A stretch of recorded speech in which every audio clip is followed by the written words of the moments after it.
And finally it was time to put the skins onto the wing. I'd been simultaneously looking forward to and also dreading this for quite a while because I knew it had the potential to be a real pain in the ass. Regarding what I was saying about drilling holes before being a nuisance, actually this turned out to be a much easier way to do it because you don't need anywhere near as much effort to press a drill into the wing as you would have had to press the point of the screw and turn the screw at the same time, and trying to get it go straight and everything would have been just a nuisance. But I found drilling the hole first meant that you could sort of lock in that position because the hole in the skin and the hole in the wood behind it would be much easier to, everything would just fall into place when you actually put the screw in. So it turned out to be much easier. And to get all the holes lined up in the right place, instead of shining a light through from the back, what I did was I made a template out of a little piece of aluminium channel, and I drilled holes in that. I calculated, where the holes should be. They're approximately 5 centimeters apart, so 24 per row, 6 rows per wing, and that comes to a total of 288 screws altogether. So a lot of drilling, and it sounds like a lot of work, but it actually didn't seem too bad. It was fairly easy. The hardest part was once the bottom was on, to fold it over and get the first row of the top screwed down was what was really tricky. So I'll tell you a little bit more details about that when we get to it. Well, the bottom side went on quite nicely, and I'm just about to start closing it up now. I have all my holes that I need are ready to go, but I'm having a bit of a problem. Fortunately, it's not a problem with cracking of the polystyrene or anything like that. I couldn't ask for better, actually. It's turned out really nice. The enamel does definitely help, I think. And the problem is that when I close this up like this, I have to pull it quite strongly to get it into the position I want, which is actually a little bit tricky to get it there. But it's going to be sort of way down. Let's see if I can get it there. Oh, like about there is where it needs to go, roughly. But as soon as I let it go, because it's healthy and resilient, it just sort of springs back. But what I need to do is take this aluminium bar that I'm using to keep the trailing edge stiff, and I need to take that out and use that to mark my holes, and I can't really do that while it's trying to spring back on me. So I think I'm going to need to make some sort of a jig to hold the, can you see this bit here? Oh yeah. To hold the center of the frame in one place and quite strongly pull the back of this sheet in this direction, so that then I can get my holes in here while it's not trying to bounce back on me. Haven't really figured out how I'm going to do that yet, but I'll figure something out. By the way, if you were about to suggest that I could just heat up this leading edge to get it to stay bent around, I am aware of that, but that would sort of defeat the purpose, because it's because this is strong and springy that it gives me the nice smooth shape that I want, like that. And that will also mean that it's straight along the front instead of being sort of webbed around the ribs. That's my plan, at least. So I was never intending to heat up the leading edge, just in case you were wondering. Okay, I think I've got it worked out now. I've attached a piece of aluminium angle to the very edge of this MDF plank that I'm using as a bench. Normally I would have vice gripped this on here, but the vice grip's going to stick out here, and I want to have the top piece of the sheet pulling down here by gravity. So the point of this aluminium angle is so that the flapper-on mounts there can push up against it, and it will stop the wing from sliding off the bench that way. But that will of course make it tip up like that. So to stop that, I've clamped the spar at that end, and at this end here I have this big heavy vice which is just holding down this screw which is screwed into the hard point. I'm not sure if I mentioned these hard points here, but I'd put this in here to mount a camera or camera, I guess. I can't really think of anything else that would... air-to-air missiles, sidewinders will go on here. This is the wingtip, you see, so yeah. So whatever you want to mount on that hard point you can put on the end there.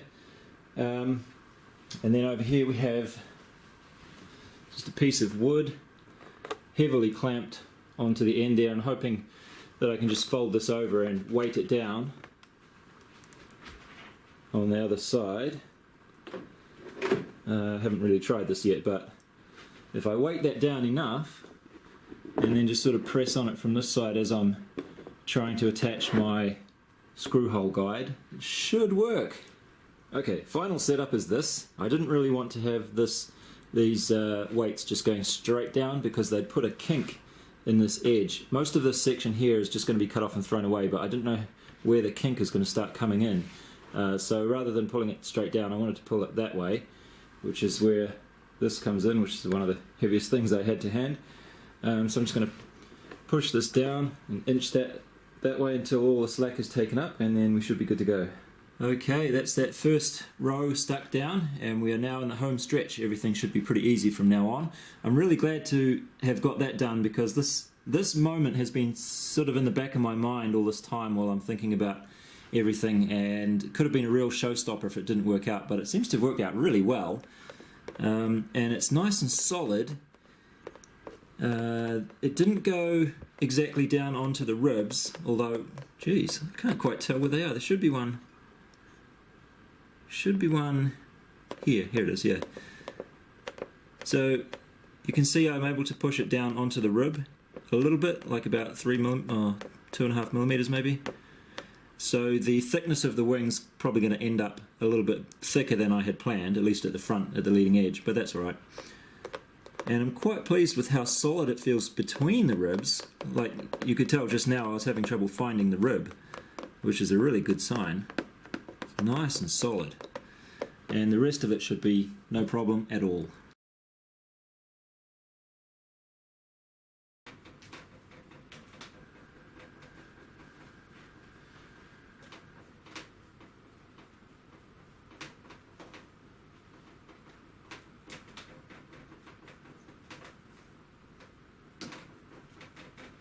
After putting the wing skins on, the difference in flexibility is like night and day, so I'm really kicking myself for not showing you the difference between the skinned wing and the unskinned wing, but now I've put both the skins on and I forgot to do that, so I'll just have to show you what I mean. But before, when I grabbed the front and the back of the wingtip here and I twisted it, I could twist it easily about this much in each, maybe about 20 degrees or so each way, before the root of the wing would even start to move a little bit. But now, if I try and tip this, it's almost like it's just one solid block. There's maybe 1 degree of twist, if that, and I can even tip it forwards. It's tail heavy at the moment because there's nothing in the front, but it's even, I have to put quite a bit of force into that, but even going that way you can see that the twist between the wingtip and the wing root is only a tiny little bit, so quite happy with that. The trailing edge here meets up well enough that I could probably get away with using CA to close it shut, but I'm just going to use good old packing tape to do that. Along the way I had toyed with 1 or 2 different ideas for a special mount to attach the ESCs to the wings, but I couldn't come up with anything that I really liked, so I decided to just zip tie them to the ribs. There's a couple of holes in the ribs underneath the wings here. Unfortunately the holes were a little bit too small for the zip ties that I wanted to use, so I ended up using this nice soft wire that I had lying around, which turned out to be perfect actually. It makes a nice, really solid connection between them. Alright, you can see that this is the right wing, and it weighs 19.15, and now you can see we have the left wing on the scales, and this one weighs 19.15. Amazing. I got these props in the mail today. These were actually the last thing that I was waiting for, so now I finally have everything in my possession that I need to do this. These are quite unmistakably 16 by 10 props. How is that stuck on there? It looks kind of stupid, but never mind. And I also got these ones here. These are 15 by 8 3-blade props. Quite nice props, actually. I don't think these are really appropriate for what I'm trying to do, but they look pretty cool, so I wanted to try them. But probably what I'll end up using is these ones here. These, unfortunately, have a 5mm hole in here instead of 8 like all the other ones, so I'm going to have to drill that out, and hopefully I don't mess it up.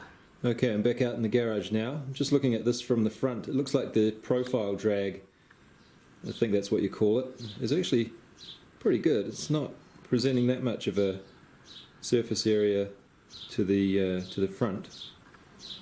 I don't know, we'll see.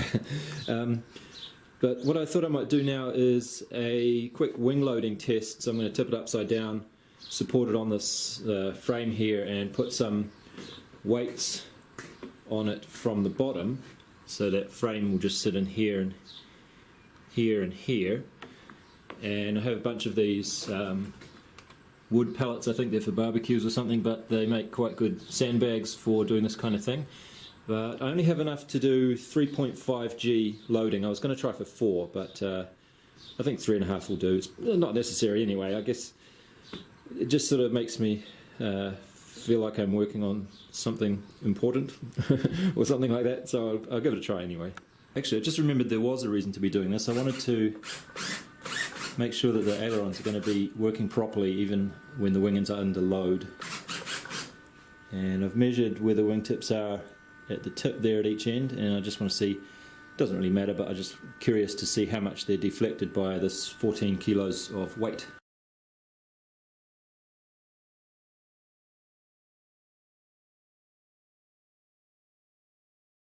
Okay, that's with 18 kilos on there now. I found a couple of 2-litre water bottles, so that should be 18 altogether. And there is a bit of a bend there, but it doesn't really seem to be bothering it too much. And the ailerons are working, and if we look at the deflection here, so these 2 little black marks were at the bottom of the wing, or this is the top edge of the wing here. They were there before, and they've moved probably about 3 centimetres on that end. And over here, it looks like this is touching the sawhorse, but it's actually not. We have an equal 3 centimetres or so there, and let me just, hopefully you can see that that's sort of jiggling a bit there, not actually being supported by this. There we go. Yeah, oh, and of course the flaperons are going. So that's probably 4.25 G, I think, so I think I'll just leave it at that. Let me show you the spreadsheet that I've been keeping to try and make sure that what I'm doing is sensible and that this plane will actually fly. And from what I can tell, it should fly alright, but it might not be such a great performer. So I'll just go through what I have here, starting from the top. The estimated all-up weight is about 8.4 kilos, and that's that many ounces and that many pounds. These are just here to sort of make some of the other calculations a bit easier to do. Wingspan is that, chord is that. This is actually, the chord of the wing itself is 33 centimeters, and the chord of the aileron, or the flaperon, is 8 centimeters. So this 37 is a halfway value, using only half of the area of the ailerons to be just a little bit conservative, but it wouldn't be unreasonable for me to change this to 41 centimeters, and that will change all the numbers below there as well. So I'll just put it back to 37 centimeters, which is going to be half of the aileron area only. Aspect ratio is that. Just for comparison, the Kit Fox is 8, so that's sort of, this was one of the inspirations for the build that I'm doing, but sort of getting a bit off track there, really, aren't we? It's getting heavier and not going to be such a STOL plane probably. Anyway, that's the wing area in meters and feet squared. So the wing loading comes out to that. Probably a number that more people are familiar with is the ounces per square feet, which is 28. And as a comparison, the Mini Talon is about 19, and the Airbus A380 is 2,206.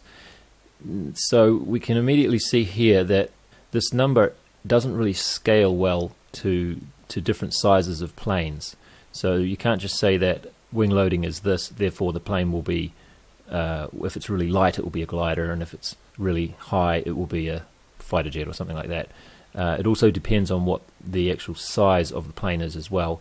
So a number that appears to give a little bit more of an estimate of how a plane will fly across different scales is this wing cube loading.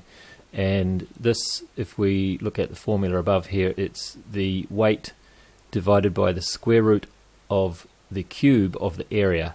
So this is not a linear value, and if we do the same comparison, so mine is 8.89, Mini Talon is 10. Hey, why is mine lower? I thought mine was higher there last time I checked. Oh well. Or maybe it was when I was using 33 centimeters. Yeah. So if we ignore the area of my flaperons, my wing cube loading is going to be about the same as a mini Talon. If we include half of the ailerons, I actually get a slightly lower wing cube loading than the mini Talon. Anyway, and the Airbus A380 is now 23 if we use this formula. So it's still a lot higher than the model planes, but it's much closer than this ratio here, which is, if you say that's about 20, and that's about 2,000. So it's 100, well, it's about 110 times greater there, but it's only twice as great here. So I do kind of like to look at both of these values, really. Anyway, so this set of values here is sort of to give you a rough idea of what this wing cube loading number means.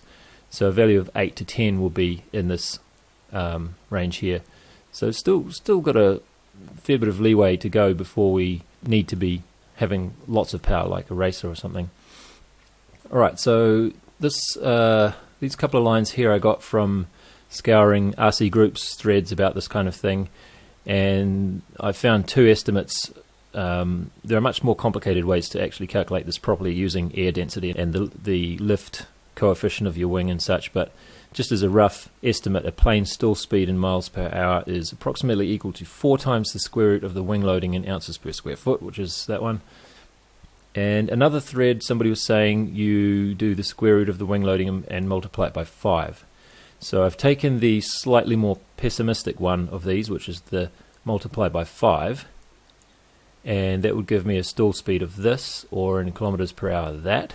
And now this is where it gets a bit dicey, because I'm just assuming that a cruise speed, so this is what I'm calling a speed that you could just fly at constantly and comfortably for a long time. I'm just sort of hazarding a guess that 1.3 times the stall speed would be okay to do that at. I kind of think maybe 1.2 would be enough, but I've bumped everything to be a little bit more on the pessimistic side, and that would give us a cruise speed target of 55 kilometers per hour, and we'd like to be able to do this at half throttle to keep everything nice and comfortable.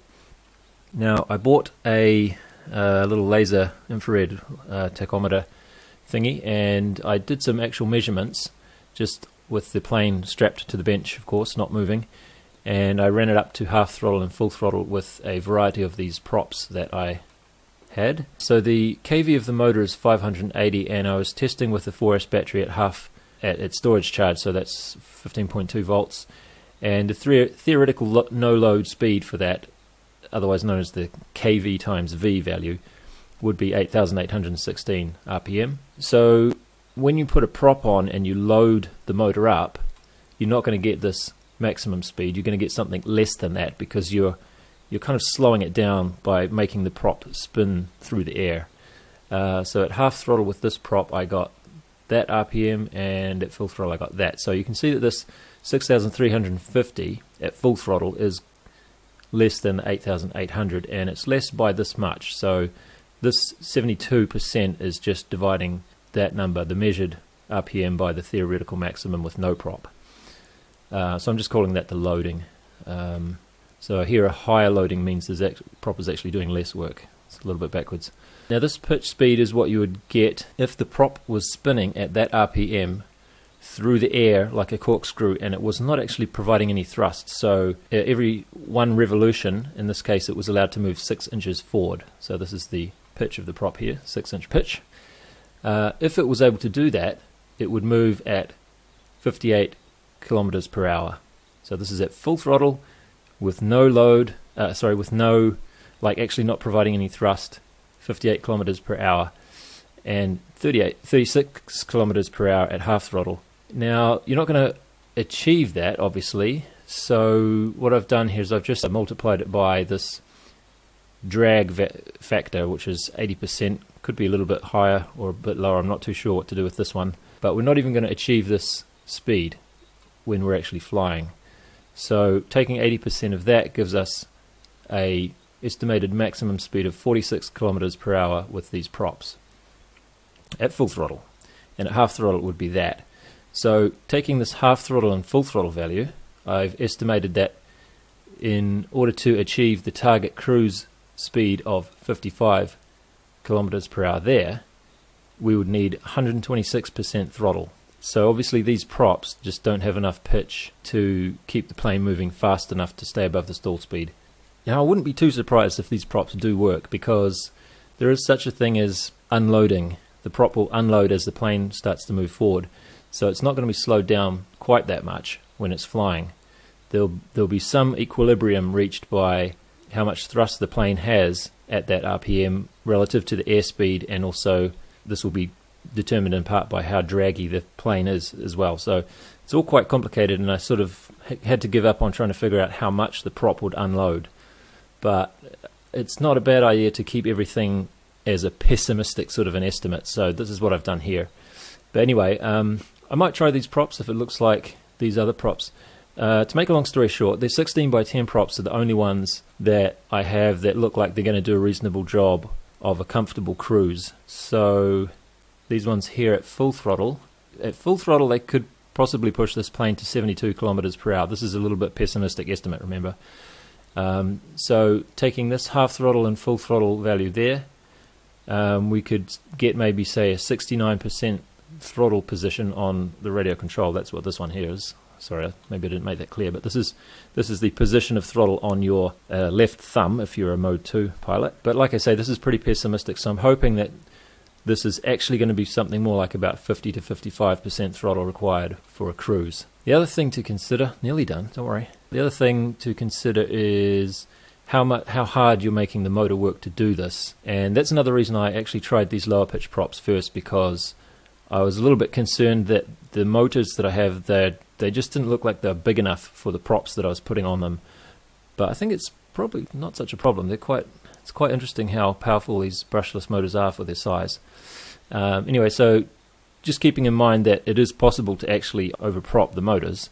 Here's another couple of quotes from an RC Groups thread, probably this one here, I think. That's probably why I put that there. So maximum airspeed is typically around 80 to 90% of the measured pitch speed. So this is one of the reasons I've got that number there, I think. And then this last line here is referring to this loading value. So if it says if it's turning slower than about 75% of kV times V, then you're probably overpropped. So here we are quite a bit slower than 75%. We're only 67% of the kV times V value. But you've got to remember, this is full throttle, which we're not going to be doing that very often. Okay, we're done. Oh, good. There's nothing else. We'll get back to the more interesting stuff, I think. But I just wanted to show you this to let you know that I'm not just sort of going into this blindly. I have been looking at this off and on for quite a while and worrying and fretting and everything like that, trying to make sure I'm doing everything reasonably sensibly. Oh, and I also discovered this thing. Unfortunately, I only discovered this yesterday. Otherwise, I probably wouldn't have gone to all the trouble of making that spreadsheet myself, because a lot of the numbers that came out of it, the calculations on this side, the results, seem like they're pretty much the same calculations that I've used anyway. But on the other hand, it's not a bad thing to know why the numbers are such and such, and to have a background knowledge about what you're doing. That's never a bad thing. Anyway, so I plugged in all the numbers for the situation that I have, and this gave me a little bit more confidence because it evaluates it as a heavy park flyer, light glow trainer, 30-degree climb outs, basic intermediate pilot skill, and it should be possible with a 4S 10,000 mAh battery. I may actually try two of these in parallel, and it's estimating the flight duration is upwards of 25 minutes, which is sort of what I was expecting. ESC's perfectly in the range for what I have. Stall speed pretty close to what I had as well. And it's also saying, I'm just looking at a screenshot here actually, but this is available in a web page if you want to use it. But it's saying that 15 by 10 prop might be the best. That's the one in white here. So I'm pretty close to the mark with what I've ended up with, which is really good to know. Makes me feel a bit better about it. And then I changed something here. It suggested the top speed would be 100 kilometers per hour, and when I put 100 kilometers per hour in there just by clicking this suggested top speed link there, it told me 16 by 10 for the prop, which is exactly what I'm planning to use. So very nice little tool, this one. Pity I didn't discover it a little bit earlier, but nevertheless it's good to know that it's there. Alright, the last thing that I have to make for this plane is the battery tray. Well, I've already made the battery tray, but I've been racking my brains for months to figure out a nice way to mount it in there, and I can't really come up with anything better than this, so even though I don't like it very much, I'm just going to go with this. So we have a plywood tray here with a little lock nut screwed on with a hole there, obviously, on the other side, and the batteries are going to be Velcro strapped on there like that, or like that if there's only one of them, and this tray will go in the side here, hopefully without having to remove that steel cable, and then it's going to have to come around like this, and I've glued another couple of pieces of plywood in here like that with a little bit of a slot, and this tray is going to go see, this is a problem, it's a bit tricky to get it in there. I won't be able to look in here and see very well when I actually come to do this, but it's going to sort of slot down like that, and then probably have to take the nose off here so that I can see in the front and push it back just a little bit like that. So now the back of it is very securely stuck under that sort of a slot, and the front I'll just have to put a screw in from the bottom into that lock nut to hold the front down like that, and it'll be nice and secure, but a bit of a pain in the ass to get in and out, unfortunately.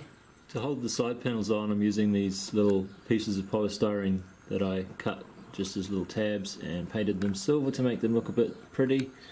And at the back, I'm reusing one of those pieces of carbon fibre that I had from the rudder hinge that I scrapped, and that just sort of swivels around like this, up that way.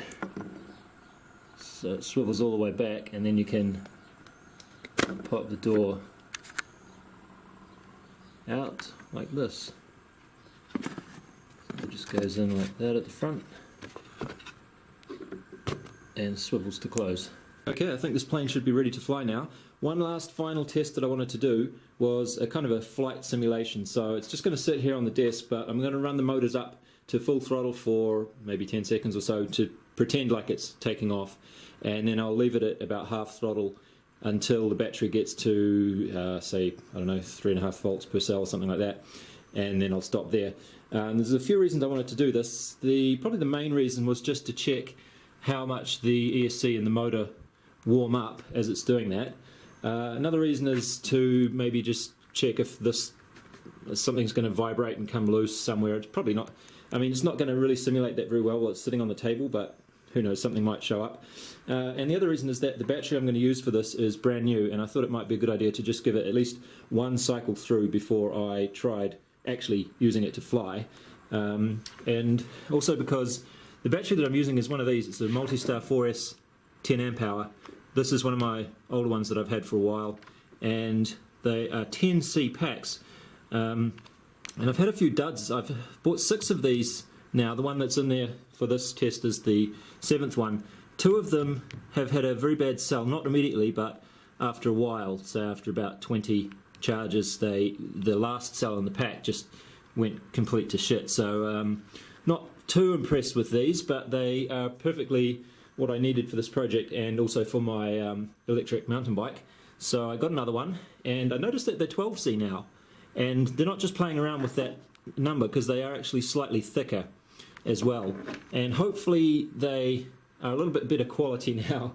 But in any case, I'm going to be keeping an eye on this voltage per cell there as well, because I've noticed that you can, even before these packs go bad properly, like they really go bad, you can sort of get an idea that one cell is not quite right, because it's a little bit slower to catch up with the others and so on. So I'm just going to be looking out for that kind of thing in this new pack as I do this test. So because this test is going to take quite a while, probably 20 minutes at least, I'm hoping, I have strapped it down with this string to the wheel of the car there, so it can't go anywhere forwards, because these 16x10 props, they do have quite a bit of pull.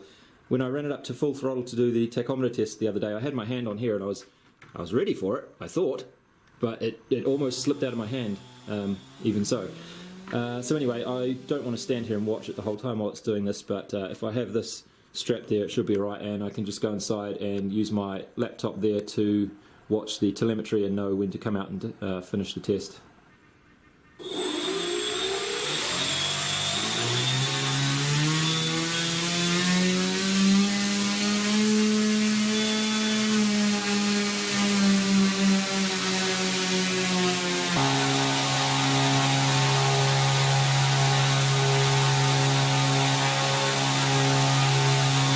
when I put the flaps down, it has a tendency to nose down.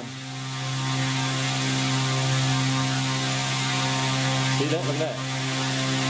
That's with the flaps all the way down, and it wants to die. Is that good? I don't know.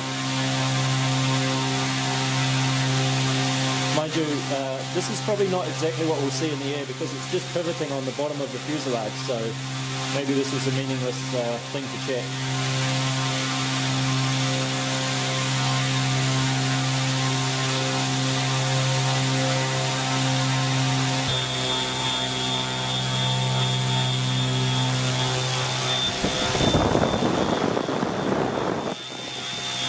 I'll just come outside a bit so you can hear me talk. I forgot to check what time I started. That was kind of dumb, but it's been running for what feels like about 20 minutes already, and I'm starting to get a bit bored. So, of course, after saying I was going to go inside and just watch it on the telemetry, I didn't really feel comfortable with not being near it while it was running, so I stayed out here the whole time. And I'm getting bored. So, 20 minutes, and it's at about 3.65 volts per cell. So, not really much else to prove. The ESCs are just warming up a tiny little bit. Motors I can't really touch at the moment, but they seem to be fine. So yeah, I'll just call it short here. Every cell on the battery is matching up quite nicely, so at this stage that battery looks pretty good, which is what you'd hope for in a new battery. But yeah, after the initial sort of high voltage period when the battery is fully charged, it goes down to sort of a plateau where it stays at about, I'm trying to keep it at 19 to 20 amps, and it plateaus at about 14.8, 14.6 volts or somewhere around there, and it stays there for a long time. And I found that to keep the current up to 19 amps, I had to raise the throttle to 55% or so that's what it's running at the moment.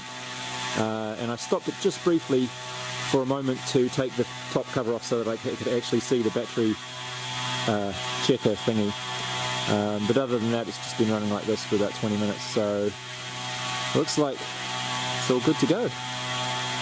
So if you've suffered through all of this video until this point and watched the whole thing, thank you very much, and I'll see you next time when we finally get this thing flying, let's hope. Anyway, see ya.